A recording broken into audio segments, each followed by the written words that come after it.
Assalamualaikum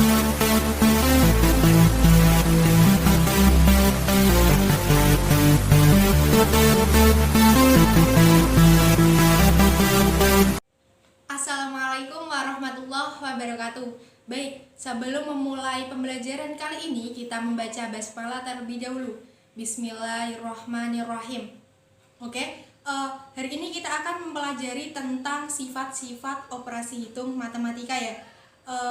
Alangkah baiknya kita mengetahui tujuan apa mempelajari sifat-sifat operasi hitung. Yang pertama, kita selanjutnya dalam perhitungan matematika akan lebih mudah untuk mengoperasikannya. Dan yang kedua, dalam kehidupan sehari-hari juga kita akan menemukan seperti halnya dalam jual beli atau perhitungan-perhitungan yang lainnya.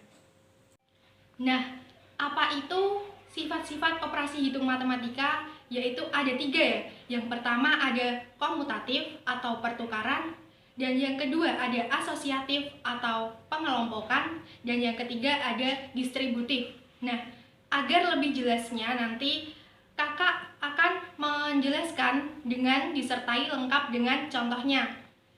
Nah, yang pertama ada sifat komutatif.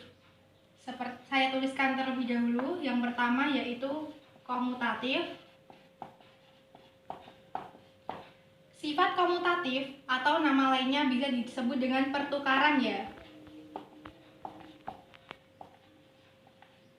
Nah, sifat komutatif ini bisa diterapkan dalam penjumlahan dan perkalian. Diingat, dalam penjumlahan dan perkalian. Yang pertama yaitu dalam penjumlahan. Bisa ditulis dalam bentuk umumnya agar lebih mudah, yaitu A plus B sama dengan B plus A. Nah, ini ya. Ini bentuk umumnya, bisa lebih memudahkan. Contohnya, langsung ke contoh saja. Misalkan 4 plus 5 sama dengan 5 plus 4. Nah, ini bisa dilihat ya, seperti bentuk umumnya A plus B sama dengan B plus A. Nah, kedua ruas ini harus menghasilkan nilai yang sama. Dibuktikan 4 plus 5 hasilnya 9, dan 5 plus 4 juga hasilnya 9. Selanjutnya dalam sifat komutatif tadinya kan penjumlahan. Nah, yang kedua dalam perkalian bisa ditulis dalam bentuk umumnya ya. Saya tulis yang kedua yaitu perkalian. Nah, bentuk umumnya seperti halnya penjumlahan tadi, namun ini terdapat dalam perkalian, yaitu A kali B sama dengan B kali A. Ini bisa digarisbawahi bentuk umumnya. Langsung saja ke contohnya biar lebih paham. Misalnya 3 kali 4 sama dengan 4 kali 3. Nah, ini A kali B sama dengan B kali A. Ini diibaratkan A, ini yang 4 itu B sama dengan B kali A. Nah, kedua ruas ini harus menghasilkan nilai yang sama. 3 kali 4, 12, dan sedangkan 4 kali 3 juga 12. Nah, terbukti perkalian dan penjumlahan bisa diterapkan sifat komutatif ini. Yang selanjutnya setelah sifat komutatif yaitu sifat asosiatif. Saya tulis yang kedua yaitu sifat asosiatif, atau bisa disebut juga pengelompokan.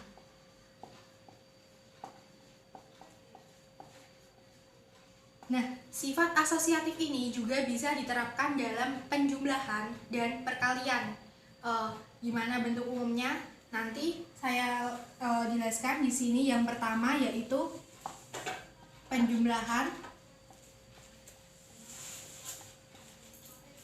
Bentuk umumnya seperti ini ya. A plus B plus C sama dengan A plus B plus C. Nah, ini perlu digarisbawahi supaya bisa mempermudahkan dalam pengerjaan. Langsung saja ke contohnya. Contoh, misalkan 3 plus plus 5 plus 6 sama dengan 3 plus 5 plus 6. Bedanya apa dari kedua ruas? Yang pertama yaitu yang di dalam kurung adalah 3 plus 5. Ini sebagai A dan B. Dan yang ruas kiri adalah yang dikurung 5 plus 6. Ini sebagai B plus C. Nah, kedua ini harus menghasilkan nilai yang sama. Kita buktikan 3 plus 5, 8 ditambah 6 sama dengan 3 plus 5 plus 6, 11. Nah, hasilnya berapa? 8 plus 6, 14. Sama dengan 3 plus 11 juga 14. Nah, terbukti dari penjumlahan bisa diterapkan sifat asosiatif. Dan yang kedua dari sifat asosiatif ini bisa diterapkan dalam perkalian juga. Nah, saya tulis lagi yang kedua yaitu perkalian. Bentuk umumnya sama seperti penjumlahan, namun ini tandanya perkalian. A kali B di dalam kurung dikali C sama dengan A kali dalam kurung B kali C. Nah, ini bentuk umumnya ya. Langsung saja ke contoh. Contoh 2 kali 3 kali 4. Ini 2 dan 3-nya dikurung sama dengan 2 kali 3 dalam kurung dikali 4. Nah, kedua ruas ini harus menghasilkan nilai yang sama juga ya. 2 kali 3, 6 kali 4 sama dengan 2 kali 3 kali 4, 12. Nah, 6 kali 4 hasilnya 24. Dan 2 kali 12 hasilnya juga 24. Nah, bisa diterapkan dalam perkalian, juga bisa diterapkan sifat asosiatif atau nama lainnya pengelompokan. Nah, tadi sifat komutatif berlaku pada penjumlahan serta perkalian. Dan juga sifat asosiatif juga berlaku pada penjumlahan serta perkalian. Nah, sifat yang ketiga ini yaitu sifat distributif, artinya penyebaran. Nah, sifat distributif ini berlaku pada penjumlahan serta pengurangan. Maksudnya apa? Yaitu perkalian terhadap penjumlahan serta perkalian terhadap pengurangan. Nah, lebih jelasnya lihat uraian berikut ini. Saya tuliskan lagi ya, sifat yang ketiga yaitu distributif, yang berarti penyebaran.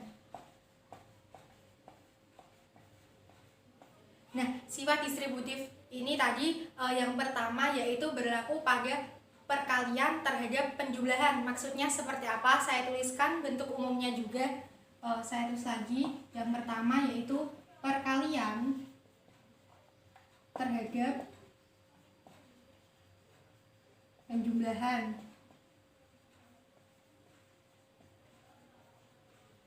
Maksudnya bentuk umumnya seperti ini. A kali B plus C sama dengan A kali B plus A kali C. Nah, ini mendapat ini yaitu dari perkalian salah satu A dikali B dan A dikali C, menghasilkan seperti ini ya bentuk umumnya. Langsung saja supaya lebih jelas, langsung ke contohnya, yaitu 2 dikali 5 plus 3 sama dengan disebar seperti bentuk umumnya tadi, yaitu 2 dikali 5 plus 2 dikali 3. Nah, kedua ruas ini harus menghasilkan nilai yang sama. Yang di dalam kurung juga harus dihitung terlebih dahulu. 2 dikali 5 plus 3, 8. Sama dengan 2 kali 5, 10 plus 2 kali 3, 6. Nah, ini 2 kali 8, 16. Sama dengan 10 plus 6 juga 16. Nah, terbukti perkalian terhadap penjumlahan bisa diterapkan sifat distributif atau penyebaran. Yang kedua yang diterapkan dalam sifat distributif atau penyebaran ini yaitu perkalian terhadap pengurangan. Perkalian terhadap pengurangan. Maksudnya seperti apa? Seperti ini bentuk umumnya. A kali B min C sama dengan, ini bisa disebar A kali B, dituliskan di ini, dikali A kali C, dikurangi ini tandanya min A kali C. Nah, ini menghasilkan bentuk umum seperti ini. Langsung saja ke contoh.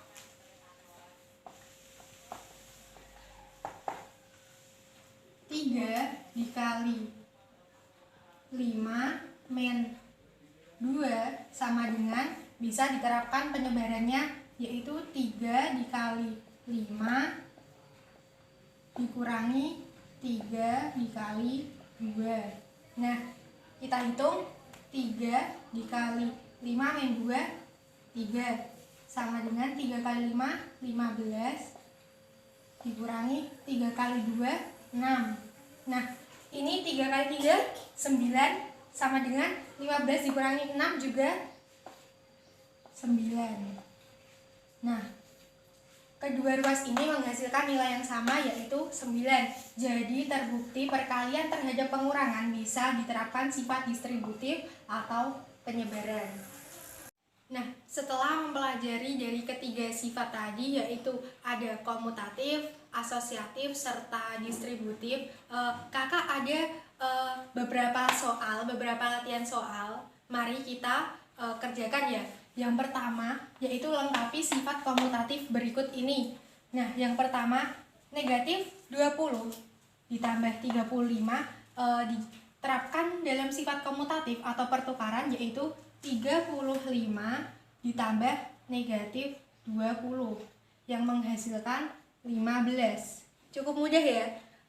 Yang kedua yaitu 105 ditambah negatif 50 diterapkan sifat komutatif, bisa ditukar tempatnya seperti yang tadi yaitu negatif 50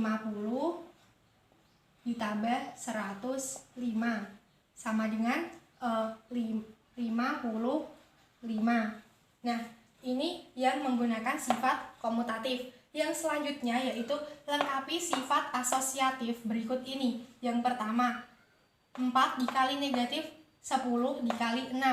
Nah, seperti apa diterapkan sifat asosiatif atau pengelompokan, yaitu 4 dikali negatif 10 dikali 6. Nah, hasilnya berapa? 4 dikali negatif 10 yaitu negatif 40 dikali ini 6, negatif 40 dikali 6 yaitu negatif 240. Sama antara ruas yang kiri dan ruas kanan itu menghasilkan nilai negatif 240. Selanjutnya soal yang B yaitu 7 kali 15 kali 20 diterapkan sifat asosiatif yaitu 7 dikali 15 dikali 20. 7 kali 15 105 ya. 105 ditulis lagi dikali 20. 105 kali 20 2100. Nah, seperti ini hasilnya. Nah, yang terakhir yaitu lengkapi sifat distributif. Nah, ini diterapkan sifat distributif tadi atau penyebaran ya. Yang pertama 12 kali 5 plus 3. Nah, ini disebar 12 dikali 5 dikalikan 1 juga 12 kali 3. Berapa hasilnya? 12 kali 5 60. 12 kali 3 kali 36. 60 kali 36 berapa? Dihitung ya. 36 kali 6. Ini dulu. 6, 3 kali 6 18, 21. Tadi kan dikalikan 60 berarti ditambahi 01. Berarti hasilnya 2160. Nah, yang terakhir dalam penerapan sifat distributif yaitu Negatif 2 dikali 10 ditambah 4 disebar lagi 2 dikali 10, negatif 2 maksudnya dikali 10, kemudian negatif 2 dikali 4. Berapa hasilnya? Negatif 2 kali 10 negatif 20.